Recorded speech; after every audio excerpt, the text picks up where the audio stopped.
Hello po mga kabayan, mga kalingap, mga kabisnes kapapi. Magandang buhay po, Analisa Reality Vlog. Reaction po tayo ngayon dito sa Kalingap Community. Kay Kuya Brooks po. Meron siyang upload na medyo nakaka-intriga. At meron siyang na-interview. Pero bago yon, to my new subscribers, silent viewers, commenters, mga hindi po nag-skip na ads, maraming salamat po sa suporta ninyo. So ito po si Kuya Jason. In-interview po siya ni Kuya Brooks. Nandoon po sila sa area kung saan ginagawa po yung bahay ni DJ Franz sa Bayanihan. Sumingit pa talaga to si Kuya Brooks na ma-interview ang ating Mr. Bentiboy. Ayan. So isa sa katanungan niya rito is about kay Ma'am Bupil. So meron po akong kinuhang clip dito po sa upload po ni Kuya Brooks. Shoutout po sa Kuya Brooks. Pasensya ka na at salamat. Nag-record po ako ng iyong naging upload dito sa iyong interview para may resibo din po ako. Mas maganda na rin po kasi yung may katibayan tayo sa aking opinion na ibibigay patungkol sa iyong pag-interview kay Kuya Jason. So pakinggan muna natin mga kalingap, mga kababayan, kabisnes kapapi, at panoorin po yung pagtatanong ni Kuya Brooks sa ating Kuya Jason, ang nag-iisang Bentiboy ng Kalingap. So ito po yun. So, ano masasabi mo dun sa reaction ni Bopel na parang lumalabas si Dan pang bumangga sa kanyang topic? Bentiboy, ano masasabi? Napanood mo ba yung ni Bopel dun sa hindi mo napanood yun? Ni Bopel? So, para sa akin parang bias baga ang kanyang topic. Parang lumalabas kasi parang kamusta na kaya yung rider? Parang wala nga, hindi nga na-injured Nakatayo nga Nakita naman natin sa upload ni Kalingap Dan. Kahit naman sino hindi gusto yung aksidente. So, believe ka ba sa mga reaction ni Bopel sa mga kasamahan natin ng mga vlogger at Nandin ako at ano masasabi mo sa mga reaction ni Bopel sa mga kagaya namin, Team Brooks, tinitira po kami lagi niyan. Magkano lang tayo, mag-iwasan natin yung mapektuhan yung sama natin kasi tutusin. Ang magiging talaga dyan si Kuya Bal. Tama ka dyan. Saka sirap. Kung halimbawa po sa mga katulad ko, hindi man po maiwasan yung may mga isa sa isa't isa. Kasi maniwala ka rin ba na isa man lang tayo kung may problema tayo sa isa't isa. Pwede tayong mag-usap ng outcome. pwede naman yun Isa lang tayong grupo Tama, ganun nga dapat. Isipan kasi ng tao, wala tayong pagkakaisa. Okay. So, sa tingin mo ba, bilang reactor ng Kalingap doon si Bopel, sa tingin mo ba, anti-Kalingap o hindi? Ano masasabi mo? Wala man. Kasi siya para sa akin, napakalalim kasi yung ni Bopel. Para sa akin, minsan, siya, kung iintindihin kasi yung mga topic na minsan ma-open sa kanya, pero kung iintindihin, may parang hindi man siya direct to the point sa Hindi ko rin din alam kasi depende din kasi sa isip ng niya may personal baga tapos. Pero bakit paborito niya ang titirahin yung yung Kalingap partners? Isa na doon sa karamihan, Team Brooks, ang tinitira niya. Na wala namang ginawa ang Team Brooks. Nag-antay lang ng pagkakamali kung may sasabi o may pagkakamali na wala naman dapat. Tingin ko wala man personal na galing sa'yo si alam ko naman yan, content lang naman yan. Pero kaya lang, wala problema yan kung positive ang mga content niya, ang mga topic niya. Pero karamihan, pangit panira sa pagkatao ng Team Brooks. Tsaka yung aming channel binabaksak niya Imbis na lumaki o kumita dahil sa paano tayo makatulong ng ating mga kababayan kung ang ginagawa niya dinadown ng aming mga ang aming mga ginagawa. Kasi ako kaya nabot sa mga ganyan kasi tayo yung may nagpapabot may nag-pupuna sa atin sa ginagawa natin sa akin may pupuna sa akin inunawa ko na lang saka nilalawakan ko yung ano ko na hindi ko sila patulan.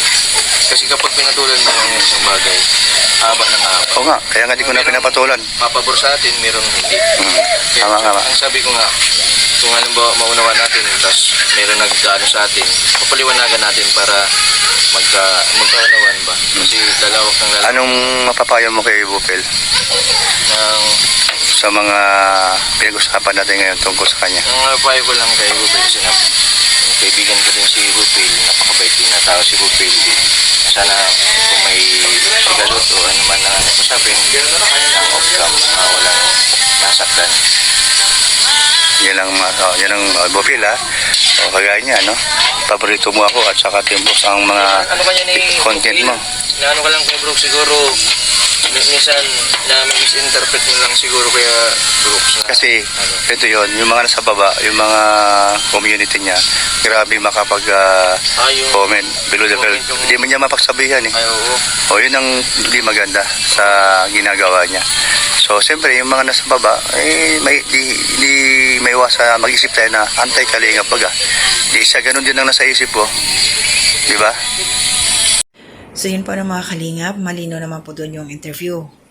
May mga tanong si Kuya Brooks. Kasi ang pinupunto niya dito, wala namang sinabi si Ma'am Bupil na sinisi niya si Kalingap Dan doon sa nangyari na nabangga sila. Wala eh.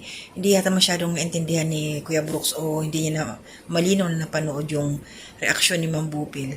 Kasi kung titingnan ho natin yung sitwasyon, napanood ko rin ho yung upload ni Kalingap Dan, okay naman ho sila, walang nangyari. Yung sasakyan lang ang may damage at hindi nga rin daw naramdaman ni Jenny yung impact doon ng sasakyan. Kasi kung mismo yung motor daw yung bumagsak talaga sa kotse, maaalog sila sa loob. Pero since yung sobrang bilis, yung tao daw ang tumama, siguro yung helmet niya tumama doon sa likod ng kotse, yung salamin, yun ang nag-crack. At ito naman napanood kong reaction dito ni Ma'am Bupil is, hindi naman niya sinisi si Kalingap Dan. Kasi nakita nga niya yung sitwasyon. Ang kaya nga tinanong, kumusta na kaya yung rider? Bakit mo pa naman kasi kukumustahin yung si Kalingap Dan? Okay naman, nakita na si Jenny, okay naman, at saka yung kasama, wala namang naging injury, wala. So, syempre, sino bilang nagre-reaction at kung ikaw ang nasa sitwasyon doon sa area, okay na yung isa, nakita mo na yung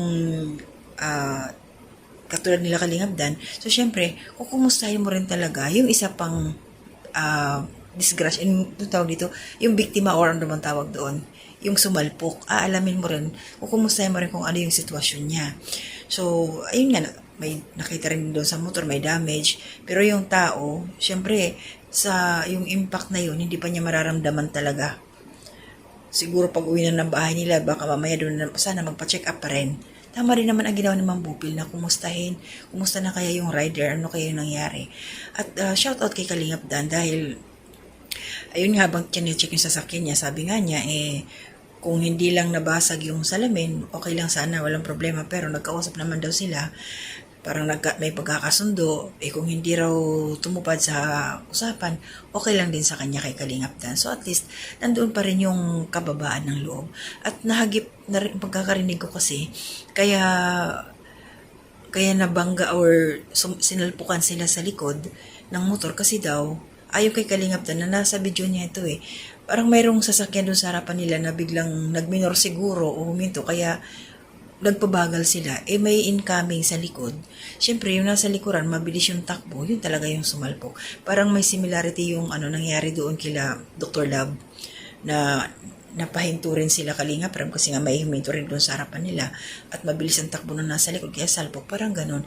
So para sa akin hindi ako driver pero nagbabike, nagmumotor din. Wag dumikit doon sa mga sasakyan kasi lalo na motor ka, nakamotor. Tapos ngayon, paspas ka. Nasa unahan mo, kotse o malalaking mga sasakyan kung ano-ano. Wag gumarurot kasi hindi mo alam na mayroon pang mga sasakyan na sa unahan. Tulad ng nangyari, biglang hihinto. Minsan, intersection, di mo mapansin, may magkakat. Siyempre, ikaw na nasa harapan, katulad nila Kalingap Dan, alangan mo daliretso ka, hinto ka talaga. Kaya yung nasa likod talaga, sila yung responsible din. Ganon. Tsaka dapat talaga may gap. wag dikit ng dikit at saka ingat talaga sa kalsada. Ingat talaga, yun ang importante. Syempre, kahit defensive driver pa yung mga yan, tapos hindi rin naman nila hawak yung mga kasabayan sa kalsada, disgrasya talaga ang nangyayari. So, yung pinaka para sa akin, the best talaga. Apartar, amigo, amiga. Huwag kang dumikit. Ito si Kuya Brooks, parang opinion ko lang to habang pinakikinggan ko siya na tinatanong si Kuya Jason, parang naghahanap siya ng issue ba?